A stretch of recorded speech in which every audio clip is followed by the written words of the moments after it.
नमस्कार, स्वागत है आपका संवाद 365 में। आपके साथ मैं हूं दिग्विजय सिंह चौहान। हाजिर हूं उत्तराखंड की खबरों को लेकर। आइए नजर डालते हैं उत्तराखंड में क्या कुछ खास चल रहा है, क्या कुछ उत्तराखंड की खबरें हैं। पौड़ी में विधायक मुकेश कोहली ने प्राथमिक स्वास्थ्य केंद्र परसुंडा खाल का निरीक्षण किया। इस दौरान आशा कार्यकर्तियों ने उन्हें अपनी मांगों को लेकर एक ज्ञापन भी सौंपा। क्षेत्रीय विधायक ने बताया कि प्राथमिक स्वास्थ्य केंद्र और सामुदायिक स्वास्थ्य केंद्रों को सशक्त बनाने के लिए सरकार के द्वारा लगातार प्रयास किए जा रहे हैं। वहीं विधायक ने आशा कार्यकर्तियों को कोरोना संक्रमण से बचाव संबंधित सामग्रियां भी वितरित की।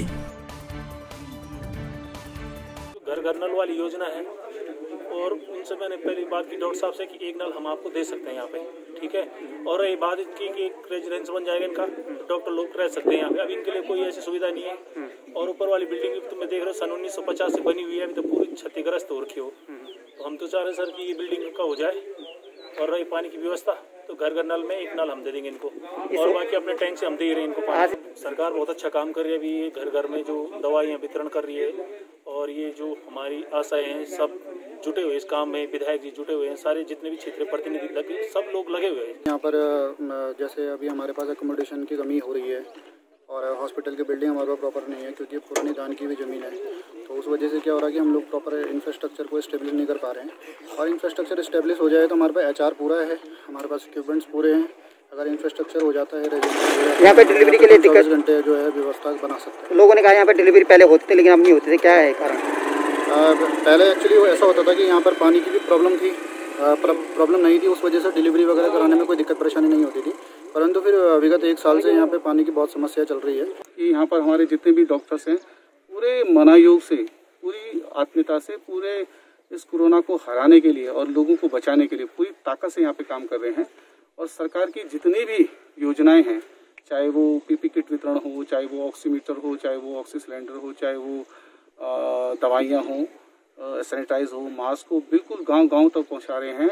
और अभी आप सब लोगों ने देखा होगा कि यहाँ पर जो है कि अभी हमने भी किया है। इसके अलावा डॉक्टरों की सलाह पर दवाइयाँ भी डॉक्टर साहब लोगों ने दी हैं। पौड़ी में अस्पतालों का लगातार निरीक्षण कर रहे पौड़ी विधानसभा के विधायक मुकेश कोहली को आशा कार्यकर्तियों ने एक ज्ञापन देकर अपनी प्रोत्साहन राशि को बढ़ाने की मांग की। आशा कार्यकर्तियों का कहना है कि उन्हें जो प्रोत्साहन राशि दी जाती है वो कार्य के हिसाब से बेहद कम है। साथ ही प्रोत्साहन राशि भी उन्हें समय पर नहीं दी जाती।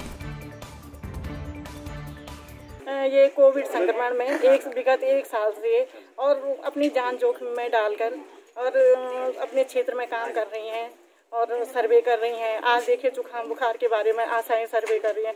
हमें नहीं पता कि कौन नेगेटिव है कौन पॉजिटिव है, और हम फिर भी अपने क्षेत्र में काम कर रहे हैं, बखूबी कर रहे हैं, लोगों को अवेयरनेस कर रहे हैं। साथ साथ उस काम के कि जो हमारा मूल काम है, पहले से मूल काम को तो हम कर ही रहे हैं, जैसे जच्चा बच्चा मृत्यु दर में कमी और लोगों को स्वास्थ्य सेवाओं के बारे में जागरूकता करना।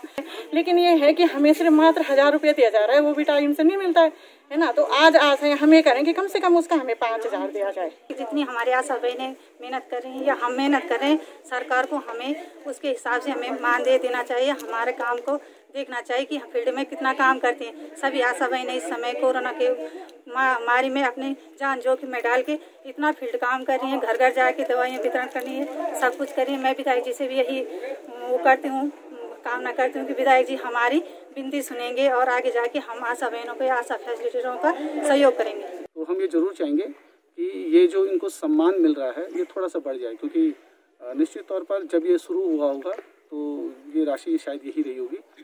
हम माननीय मुख्यमंत्री जी से विशेष निवेदन करेंगे कि ये लोग फ्रंट लाइन के कोरोना योद्धाओं के रूप में काम कर रहे हैं। सबसे पहले ये लोग जो है गांव में सूचना लाकर डॉक्टरों को देते हैं कि फलां गांव में ऐसा महसूस हो रहा है या फलां गांव में ऐसा हो रहा है, क्योंकि ये डॉक्टर्स के हैंड्स हैं। माननीय मुख्यमंत्री जी से निश्चित तौर पर मैं अनुरोध करूंगा और खुद एक पत्र लिखूंगा कि इन लोगों को 1000 रुपये से बढ़ाकर यथासंभव जितना भी हो सके ये बढ़ना चाहिए।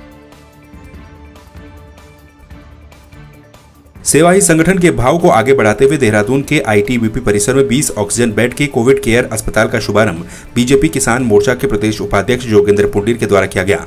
जोगिंदर पुंडीर फाउंडेशन के तहत इस निःशुल्क कोविड केयर अस्पताल की शुरुआत की गई। जोगिंदर सिंह पुंडीर ने बताया कि आज से ही कोरोना से पीड़ित मरीज इस कोविड केयर सेंटर में भर्ती किए जा सकेंगे, जिनका इलाज निःशुल्क किया जाएगा। नैनीताल के दुर्गम ब्लॉक बेतालघाट में तारा भंडारी लगातार ग्रामीणों को अपनी सेवाएं दे रहे हैं। ब्लॉक मुख्यालय में दुर्गम गांवों से महिलाएं बुजुर्ग अपने जरूरी काम से बाजार आते हैं तो लॉकडाउन के चलते उन्हें पानी चाय की व्यवस्था भी नहीं मिल पाती। युवा तारा भंडारी ऐसे जरूरतमंदों तक अपनी सेवा पहुंचा रहे हैं। सीएचसी बेरीनाग और गंगोलीहाट में कार्यरत सभी एनएचएम कर्मचारियों के द्वारा अपनी 9 सूत्रीय मांगों को लेकर काला फीता बांधकर विरोध प्रदर्शन किया गया। एनएचएम कर्मचारियों ने बताया कि सरकार के द्वारा शीघ्र ही उनकी मांगों पर गौर नहीं किया गया तो काले फीते बांधकर कार्य बहिष्कार भी किया जाएगा। साथ ही 1 जून और 2 जून को सभी कर्मचारी होम आइसोलेशन में रहेंगे। बाजपुर के सामुदायिक स्वास्थ्य केंद्र में 9 सूत्रीय मांगों को लेकर एनएचएम कर्मचारियों ने काले फीते बांधकर प्रदर्शन किया। इस दौरान कर्मचारियों ने जल्द ही मांग पूरी न होने पर कार्य बहिष्कार की चेतावनी भी दी।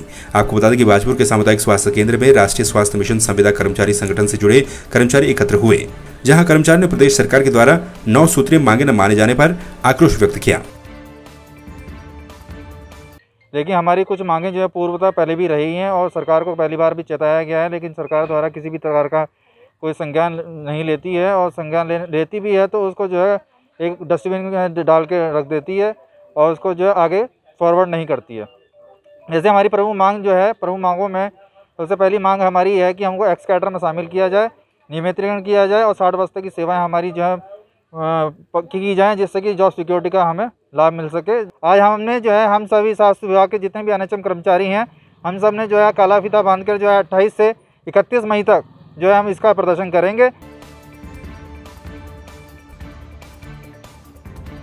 कोरोना काल में स्वास्थ्य विभाग के कर्मचारी अपनी जान की परवाह किए बिना दिन रात सेवाएं दे रहे हैं। इसके बावजूद सरकार स्वास्थ्य कर्मचारियों की ओर ध्यान नहीं दे रही। जोशीमठ में भी नेशनल हेल्थ मिशन के कर्मचारियों ने अपनी 9 सूत्रीय मांगों को लेकर 3 दिन तक काली पट्टी बांधकर आधे दिन काम किया। कर्मचारियों का कहना है कि अगर सरकार उनकी मांगों को नहीं मानती तो हेल्थ मिशन के तहत काम कर रहे कर्मचारी 1 जून से कार्य बहिष्कार करेंगे। अभी काली पट्टी बांध करके कार्य बहिष्कार कर रहे हैं क्योंकि हमारे साथ जो एनएचएम कार्यकर्तियां हैं, कई इनमें प्रेग्नेंट लेडी हैं, कई महिलाएं ऐसी हैं कि जो बच्चों को दूध पिला रही हैं और यहाँ पे वो 12 घंटे पूर्ण रूप से अपनी सेवाएं दे रहे हैं। और हमारे साथ कई जो हमारी बहनें हैं अभी ठेकेदारी प्रथा में वो लगे हुए हैं, वो भी दिन भर अपना यहाँ पे अपनी सेवाएं दे रही हैं, लेकिन सरकार की तरफ से कोई सुनने के लिए तैयार नहीं है। और अगर हमारी मांगें नहीं सुनी जाएंगी तो हम 2 तारीख से पूर्ण रूप से हम कार्य बहिष्कार करेंगे। कई लोग एनएचएम कर्मचारी कोविड में काम कर रहे हैं और कई लोगों की अनफॉर्चुनेटली डेथ भी हो जा रही है बेचारों की, तो उनके लिए सरकार कोई ऐसी कोई पॉलिसी नहीं बनी है उनके लिए कि उनके घर वालों को या उनको कोई नौकरी दीजिए। हमारा पहला मतलब ये है कि किसी की अगर डेथ होती है तो उसके लिए सरकार का प्रोटेक्शन क्या है, उसके लिए क्या प्रोटेक्शन है कि जो एक्सपायर हो रहा है उसके परिवारजनों को नौकरी दी जाए। पूरे एनएचएम उत्तराखंड का ये 28, 29, 30, 31 4 दिन तो हमारा आधा दिन कार्य होगा सभी कर्मचारियों का और काली पट्टी बांध करके हम लोग विरोध कर रहे हैं। अगर माना सरकार फर्दर इसमें कोई कार्रवाई नहीं करती है तो हम 1 और 2 जून को होम आइसोलेशन, एक कम्प्लीटली कार्य बहिष्कार जिसको कहते हैं, उसमें चले जाएंगे।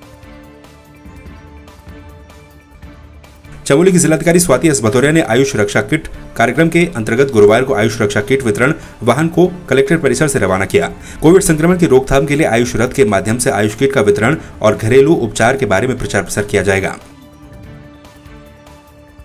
10,000 किट्स उपलब्ध कराई जा रही हैं, आयुर्वेदिक की भी और होम्योपैथी की भी। तो इसमें आज वो रथ रवाना किया गया है, ये पूरे डिस्ट्रिक्ट में जाएगा और जो भी हमारे पॉजिटिव पेशेंट के कॉन्टैक्ट हैं या फ्रंटलाइन वर्कर्स हैं या फिर कुछ पॉजिटिव पेशेंट जो इसको लेना चाह रहे हैं उन सभी को ये किट्स उपलब्ध कराई जाएंगी।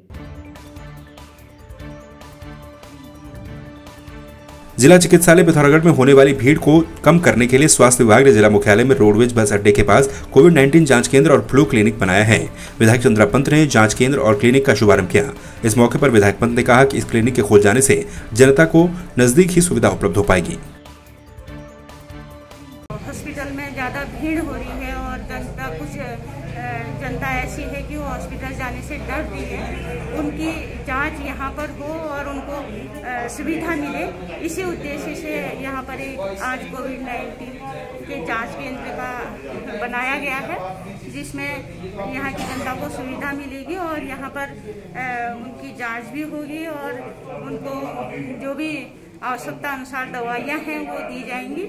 और यहाँ पर एक डॉक्टर्स और नर्सिंग स्टाफ तथा फार्मासिस्ट आदि की व्यवस्था की गई है।